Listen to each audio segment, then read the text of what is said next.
Les propriétés des puissances. Première propriété, puissance de même base. On va partir d'un exemple, 3 au cube fois 3 au carré. On recopie la base, on additionne les exposants, c'est donc égal à 3 exposant 5. Même principe pour le deuxième exemple, on recopie la base, on additionne les exposants, on obtient donc moins 5 exposant 5. La propriété est donc, pour multiplier des puissances de même base, on conserve la base, on additionne les exposants.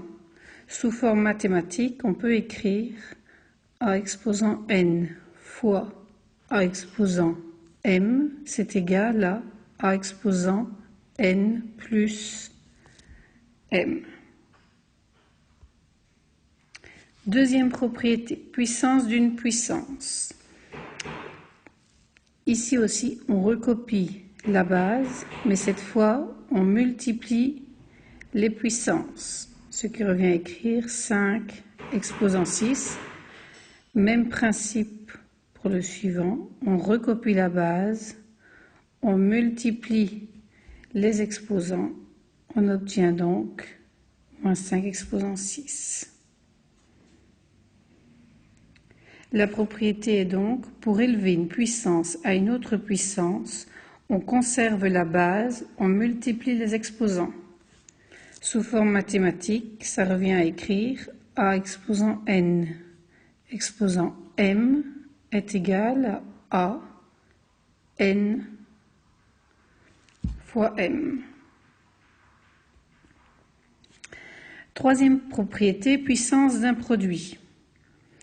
Ici, on va élever chaque facteur à la puissance. Donc, premier facteur, le 2, élevé à la puissance 3, multiplié par 5, élevé à la puissance 3. Même principe pour le deuxième exemple. Premier facteur élevé à la puissance, deuxième facteur élevé à la puissance. La propriété est, pour élever un produit de facteur n puissance, on élève chaque facteur à cette puissance.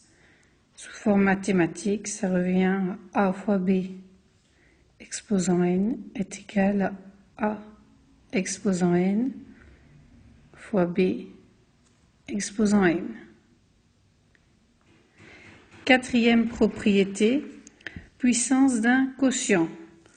Même principe que pour la troisième propriété, on élève le numérateur à la puissance, le dénominateur à la puissance. Même chose pour le deuxième exercice.